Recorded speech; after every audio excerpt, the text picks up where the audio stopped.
On the 6th of October 1866, the port of Toulon is the scene of unusual activity. Since the beginning of the afternoon, a crowd starts to gather and wait impatiently for the arrival of a boat, the Louis XIV, coming from the island of Levant 3 hours away. At around 9:30 in the evening, frustration spreads through the packed quay and it's not possible to move. By then, 20 policemen have joined the gendarmes to control the waiting crowd and supervise the alighting passengers. When at last the boat reaches its destination of the quay, the excitation reaches its highest point. The onlookers finally catch a glimpse of whom some already describe as scum of the earth. 28 of them, chained 3 by 3, walking between the rows made by the gendarmes and policemen. They move with difficulty as the compact crowd presses closer to see those accused of unspeakable atrocities. Insults, angry words fly around as the group makes its way to the transports. Next stop, the prison. Observing this scene, a journalist acknowledges that, seeing this troop of kids who have just committed all sorts of atrocities, one was seized with a feeling of disgust, and one did not feel the least indulgence that could excuse the conduct of these little wretches. You see, they were inmates at a penal colony established on the Isle of Levant. Their age varied between 13 and 19. 3 days prior to their arrival, they rioted and ransacked the place. Among other crimes, they are accused of murdering 14 of their comrades by burning them alive. Today, we will talk about a tragedy that took place in a place that was actually described as heaven on earth, which became hell for several unfortunate boys.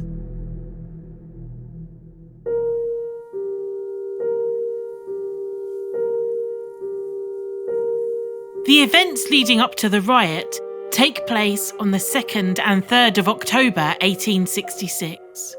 Several weeks prior, Count Portales requested the transfer of inmates from a penal colony in Corsica to the island of Levant.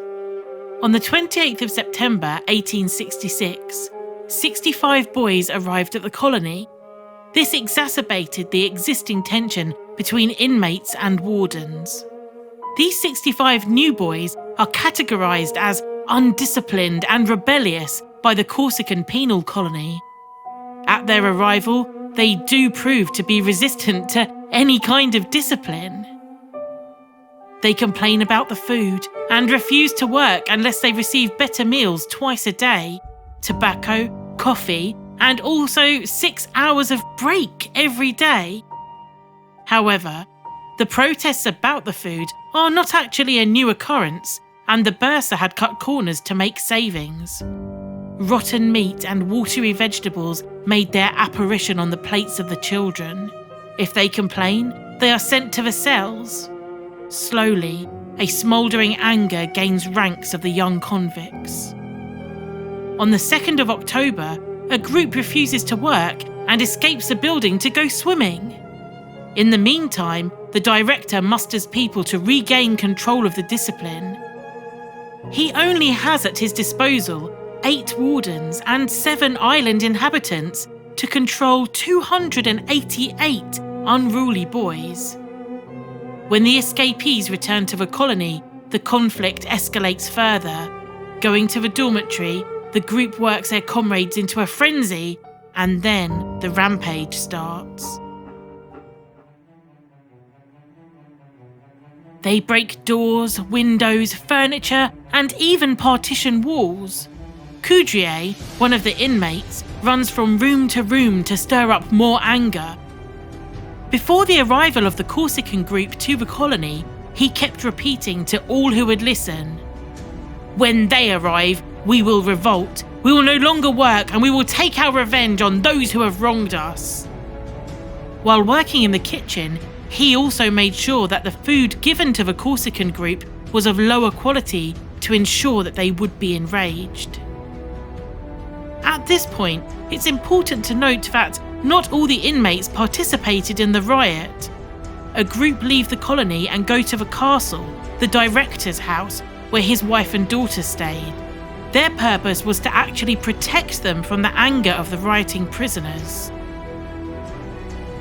Once having destroyed the dormitory, the group leave the main building. Some propose to go to the castle to wreak havoc there, to get into the personal residence of the director and do their worst. They change their minds though, and under the guidance of Coudrier, the original instigator, they go to the cells and free those locked in there. The next target is the storehouse. Once gaining access, the boys ransack it, gorging on food and alcohol. One of the children shouts to the staff, "We are malnourished, I want to eat my fill." This is when the riot turns into a tragedy. Stomachs full and drunk, the rioters turn their attention to those they perceive as colluding with the wardens. In their slang, they are known as the espies, snitches. They decide to gather all the espies and lock them in the plundered storeroom. The official testimonies differ from there. Some say that by accident the oil tank was knocked over and caught fire. Others claim it was deliberate. The initiator, Coudrier, instructs a boy, Ferrandin, to set fire to the warehouse. Then to Allard, a 13-year-old, he tells him to stab anyone trying to escape. Once the espies are all in the building, Ferrandin pours oil on the ground and lights it. One frightened boy seeks to escape through the door, and so Allard stabs him in the legs and stomach before being thrown back into the flames. At this moment comes the hero of the story, Ducoudray. He was an ex-sailor working on the island, operating the optical telegraph. Learning what happened in the colony, he leaves his post to help. Meeting several of the kids wandering around looking for trouble, the man tries to convince them to stop the rampage, but they ignore him. As he walks towards the buildings, he notices a thick smoke and realizes what's happening. To his horror, he realizes that children are actually trapped in the inferno that had once been the storehouse. He rushes to enter into the building to rescue them. Suddenly, some of the rioters attack him, beating the living daylights out of him, and then they throw him in a ditch. Now unable to move due to his broken leg, helpless, Ducoudray has a front seat to the horrific events which unfold. Watching closely, the fire devours the building. He hopes that anybody comes and frees the burning children. One of the other prisoners, Trion, tries to throw a wet blanket to them and suffers the same fate as Ducoudray, beaten and cast into the ditch. As the small victims are dying, some plead for their life, scream for his help, some call for their mothers. Pushed by an animalistic desperation, some even bite the metal bars. As they die consumed by the flames, Ducoudray later describes how he witnessed burning legs falling from the window as the bodies stayed inside. Eventually, the ex-sailor crawls away to escape the terrifying spectacle. At last, 2 members of the staff and the doctor find him and transport him to safety. After this orgy of violence and bloodshed, the rioters scatter all over the island. None of the guardians, or even Favreau, the director, intervened to save the victims or de-escalate the situation. Favreau hid in his office and then left to return to the sanctuary of the castle, his house.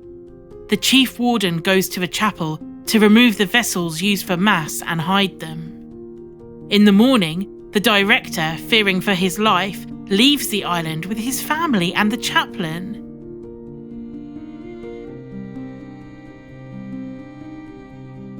Two days later, on the 4th of October, the gendarmerie lands on the island. Smoke still comes from the burned storehouse. They round up the children, identify and arrest the rioters. In total, 28 of them are arrested and transported to Toulon. After investigation, 16 are to be put on trial for rioting, looting, destruction, murder, and complicity of murder. The toll is heavy on the penal colony inmates. Officially, 13 or 14 lives are lost, but the authorities are unable to get an accurate number as the rioters destroyed part of the archives and registers. The destruction to the colony is estimated to be 40,000 francs. In today's money, that's 152,000 euros or 170,340 US dollars. Count Portales, who owns the island, quickly repairs and starts to erect new buildings to accommodate yet 100 more criminal children. Apparently, he says that this is the only way to mitigate the considerable overhead costs. But the story doesn't end there. One of the rioters, Joseph Moissan, 19 years old, is judged on the 7th of January 1867 for murder. He was transferred with his companions from the riots and placed in the La Malgue fort in Toulon. While serving time at the fort, he murdered one of the boys called Bonpuy. He alleged that during the riot, Bonpuy turned his coat and was instrumental to herd the rioters back to the colony, therefore trying to end the uprising. Joseph Moissan stabs him several times.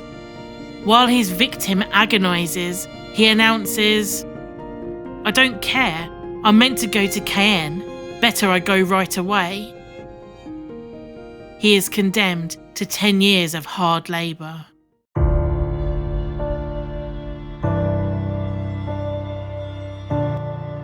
The trial of the riot opens on the 2nd of January 1867. 16 boys whose ages range from 13 to 20 are to be judged. The attention focuses mainly on Coudrier, described by the press as the leader. People rush to assist the trial, so many that a temporary tribune is built to accommodate the crowd. By precaution, the heating is kept off to avoid making the courtroom uncomfortably hot. Coudrier, only 16 years old, the main instigator, big and tall, he already looks like a hardened criminal. He had been sentenced to a colony 5 years earlier in 1862 when he was 11 years old. His sentence was set as 12 years for stealing. He is described as a bad seed, cruel and liking to hurt animals. He's accused of provoking the riot, using his strong position in the kitchen to intentionally further anger the Corsicans when they arrived. He deliberately made the food worse than usual. Later, according to the testimonies, he is named as the driving force behind the storehouse arson and the murders. Of course, he denies the accusations and claims that he was drunk when the tragedy unfolded. However, he does admit to burning the archives. Ferrandin is 14 years old. He had been condemned to 2 years for vagrancy. Vagrants usually lived in poverty and supported themselves by begging, scavenging and petty theft. Unlike some of his co-accused, he can read and write and still has his parents. Viewed as undisciplined by the staff, he admits being the one who set fire to the storeroom. Coudrier instructed Allard to kill him, but Ferrandin escaped. Under examination, he claims to have left the scene of the crime to cry for what he had done, but he still receives no sympathy from the prosecution at the trial. Allard is 13 years old. He had been sentenced to the penal colony for theft and to be locked away until he reached 20 years old. He has a bad reputation within the other inmates. During the trial for the riot, he smiles brightly, not realising what is happening to him. He was also perceived by the prison administration as lazy. He affirms he was unaware about the planning of the riot and the murders, but when asked why he stabbed a boy who was trying to escape the inferno, Allard stays quiet and bows his head in shame. Laurent is a 19-year-old. a member of the new Corsican group who were transferred to the island. Again, a bad seed. One escape is already listed on his rap sheet. While the burning children cried for mercy, he shouted out, "Let them burn!" and then threw stones at them to smash the hands of those trying to pry open the metal bars. He denies the accusations against him. Michelin is 18 years old. He denies having participated in the rampage, however confesses to having broken the doors of the cells. In his words, it's the extent of his participation. But Allard accuses him of laughing at one of the burning victims and also being one of Ducoudray's attackers. Paris is a 19-year-old who has a taste for violence. In Corsica, he attempted to murder another inmate. He is one of those who refused to work when they were transferred to the island of Levant. The real ringleader, Coudrier, places all the responsibility on him. He claims that Paris told him to make bad food to anger the Corsican group on purpose and advised him to burn the snitches. On the 3rd of January, Favreau, the prison director, testifies to the events that led to the tragedy. That day in court, the crowd is bigger, expecting to hear firsthand what grisly crimes happened on the island. Favreau obliges.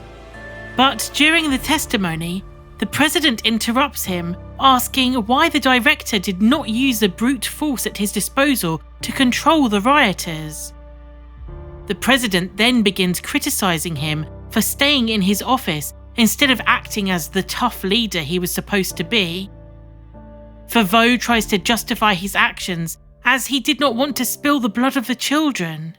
A lawyer quickly reminds the court that while children were burning alive, the director stayed in his office and then later returned to his house to run away. Finally, the testimony of the ex-sailor and optical telegraph employee Ducoudray causes a wave of emotion. Still recovering from his terrible wounds, the man talks from his stretcher.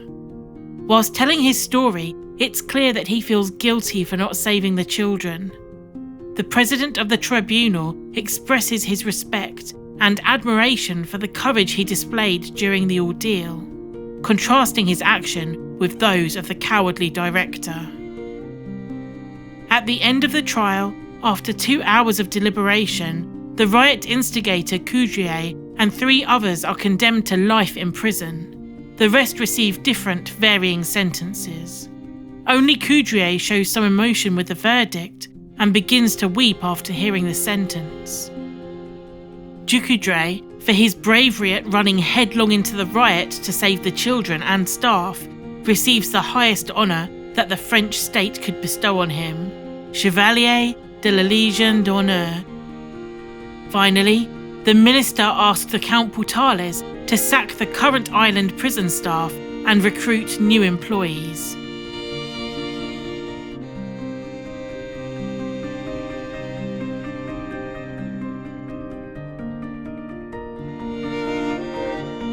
So, now you know about the explosive incident within the small offshore penal colony, but why were so many children given sentences to work in colonies? In the 19th century, all over Europe, laws were voted to criminalise unwanted children. In France, the law of the 5th of August 1850, about the education and patronage of young offenders, created a new structure to deal with those who committed crimes. It allows the creation of 3 types of facilities that will house young inmates. The penitentiaries, for those condemned to 6 months or those who had been surrendered by their parents. The penal colony, for those condemned to 2 years and youths who are homeless, vagrant or orphans. And finally, the correctional colonies, reserved for the hard cases and the long-term young prisoners. The law also declared that the education of the young delinquents was no longer the responsibility of the state. The institution had to reform and re-educate them. The facilities would get paid based on the number of children they keep and the length of a stay. Inspection and control were rather lax, to ensure that the benefactors and administrators came from the private sector. In reality, it meant that the government needed to spare the feelings of the private initiative. The children entering these institutions were not necessarily criminals. Since 1810, the law considered that any child acquitted of a crime was not always to be returned to their family, but, on the judge's will, they could be sent to a correctional facility instead. Sometimes this alternative was decided that a child could be kept in an institution until reaching adulthood. And this created a paradox. A child who committed a crime and was found guilty would spend less time in jail than one who had been acquitted. So, a child who was a vagrant could be sent to the judge simply for being poor and homeless, be deemed not guilty of a particular crime, but then be sent to a facility. Between 1830 and 1848, around 40% of the inmates in the Parisian prisons are reported as young vagrants. During the trial for the rioting island prisoners, it is interesting and sad that no parent is called to testify for the children, even though some still had living families. Looking closer, we learned that several of the minors were removed from their families because of ill treatment. Today, we would call it child abuse. Sadly, they ended up in these institutions because they were considered to be victims of their environments and needed to be reformed.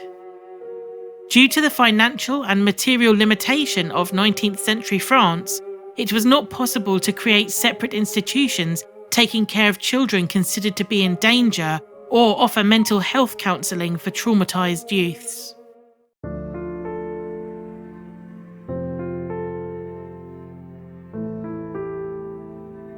The Isle of Levant belongs to a group of islands scattered all along the south coast of France. At the time, it was 3 hours boat ride from Toulon. The island was used for strategic military position by France and was fortified for this purpose.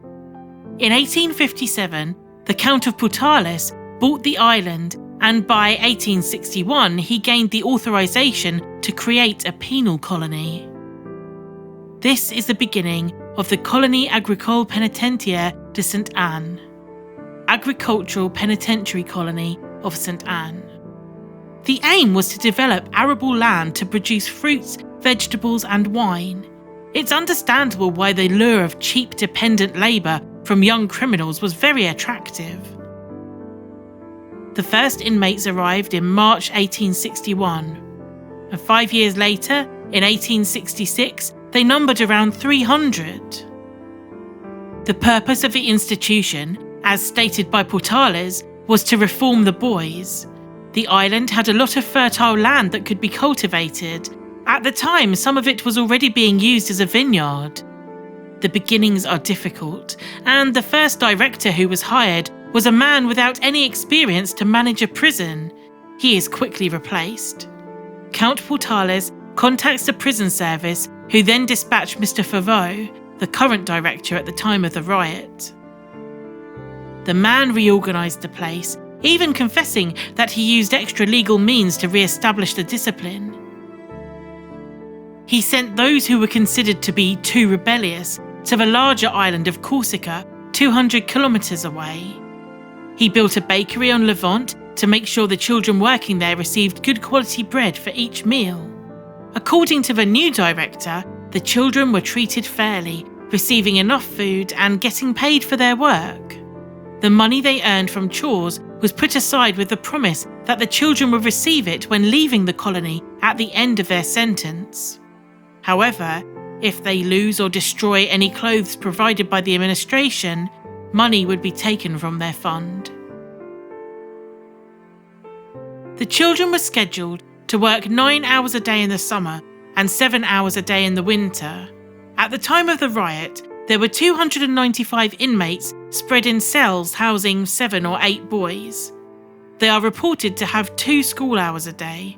Regarding the discipline of the inmates, well, the penalties are a week spent in the cell for the biggest offence, or receiving a rap on the knuckles with a wooden ruler. So, according to some of the newspaper articles, the place actually looks like heaven on earth for unruly poor children who can be there to learn life skills and become educated. The buildings are new, the place is big and surrounded by beautiful nature. Less than a mile from the main prison buildings, a castle is built at the same time for the director and his family. However, we all know that having a great PR team can hide the real truth. The island prison was closed down in 1878 after just 12 years of operation. Out of the 1,057 inmates sent to the penal colony, 99 died there.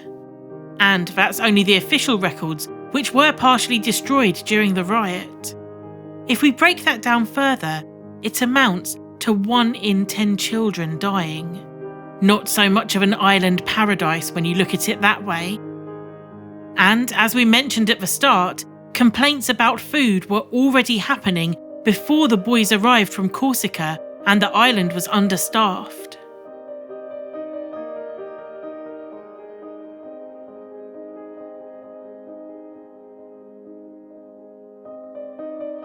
What happened once the trial ended and the accused were sentenced? After the dust had settled, life carried on in the colony for several more years. According to Count Portales, the remaining inmates were full of remorse. Having learned their lesson, they are shocked into better behaviour and are eager to prove they can be redeemed. They try to sweep under the carpet all the memories of that dreadful night. Count Portales is quick to repair and erect new buildings to accommodate the new shipment of 100 children who are coming to the facility. Their stay on the island will help pay for some of the damage that happened on the night of the riot. So, you have to wonder, does the Count merely see the children as profit to line his pockets, or does he care about their welfare and education? One of the most famous French poets, Jacques Prévert, wrote Chasse l'enfant, Child Hunt, following the mass escape at another children's penal colony more recently in 1934. In that facility, 55 boys escaped and were hunted by the inhabitants and tourists of the island as a bounty was offered for each captured boy. Again, money drives the overarching motive. Bandit, thug, thief, Chenapan. What are those screams? Bandit, thug, thief, Chenapan. This is the pack of decent people who are hunting the child. He said, I've had enough of the reformatory. And the guards with keys had broken his teeth. And then they left him lying on the cement. Bandit, thug, thief, Chenapan. 70 years had passed since the riot on the island of Levant, but so little had changed. Finally, in 1940, the system of children's penal colonies came to an end. Were any of the boys actually reformed during their stay? Were the conditions really as heavenly as the newspapers and officials would have the public believe? Well, that's up to you to decide. We can only bring you this official account of one riot in one place. It's natural to wonder, were these lost boys given all they deserved?